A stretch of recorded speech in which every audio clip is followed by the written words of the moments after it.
Life is a winding road. Okay, we are here at Tagaytay and we are going to cook your favorite pares. Nights won't stop for traffic lights. And I really wanna know if I will ever figure out where the road goes. So we have here beef, 2 kilos of beef. Here's Mama Claire. Here's the other ingredients: soy sauce, vinegar, cornstarch, salt, ginger, garlic, 2 kinds of onion, calamansi. This is local in the Philippines. Broth cubes, cinnamon bark, star anise, this is bay leaves, and onion spring. So this recipe is very basic, sobrang simple lang, wala nang arte-arte. Just straightforward beef pares. So this dish is like a beef stew,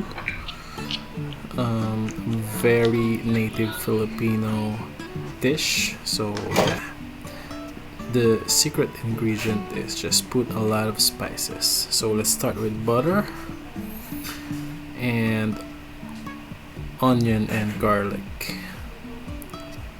So just saute. Hindi namin to kitchen, so maliit lang yung aming lutuan. So I will divide it into 2 pots para magkasya. So yan, gigisa lang natin yung spices, bay leaves, garlic pepper.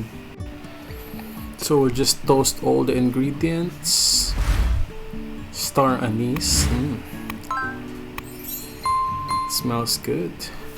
So we'll just toast lang natin lahat ng aromatics and spices. Don't forget the ginger.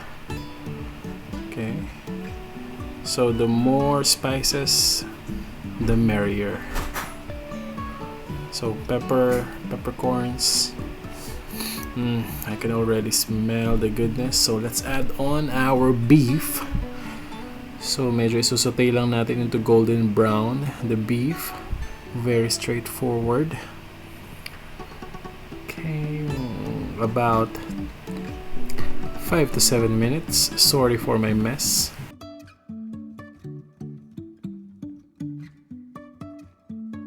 May sumisili po. I'm just observing how does it. Soon collaboration with Active TV. Yeah. Inactive siya ngayon, kumakain. While waiting for it to be golden brown, let's add in our soy sauce. Toyo, just 2 to 3 tablespoons, and yep.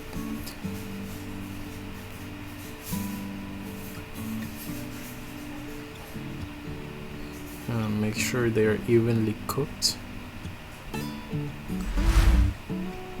And don't forget to subscribe and hit that notification bell, please. Okay, set up. It smells really great, and it's now a little bit golden brown, which we like. And there's a little sizzle on it. It tastes good already. Ulam na to, but it's not yet done. Let's add in our water, around 3 to 4 cups of water, and cinnamon bark, just 1 bark, and yeah. So we boil this for 2 hours para make sure na it's so soft. And I forgot to mention, we put a butter. It's like half cup of butter every pot. It will make your pares very good. Okay, huwag natin kakalimutan ng toasted garlic and chopped onion spray for our toppings. You can also serve this with egg, okay? For final touch, here's our cornstarch mixture para maging malapot ang ating pares. 2 tablespoons of water and 1 tablespoon of cornstarch. So easy, just pour it in. Okay, we're done cooking and we're just dancing, playing Just Dance, and we will eat our dinner. I'll plate it for you later. Here is the finished product. Oh yeah. Pares. Nothing beats white rice, hot white rice para sa pares. Kaya yan pares kasi beef and rice. Talagang pares. And pares means pair. So good. Gusto ko na kainin to.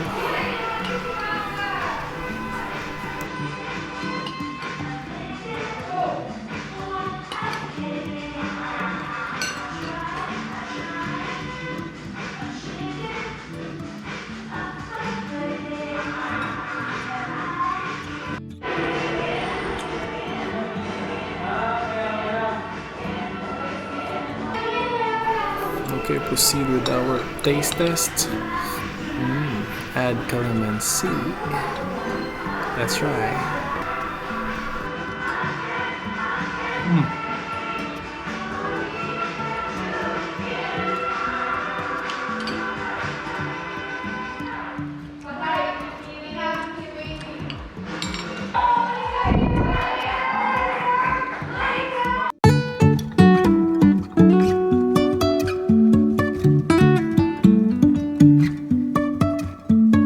Life is a winding road.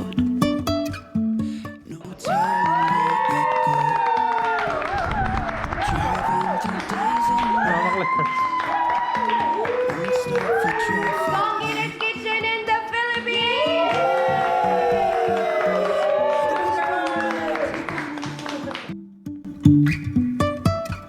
If I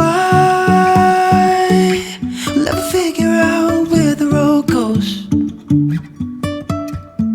even if I'm falling down, I will keep on searching for my highs. You can say I lost my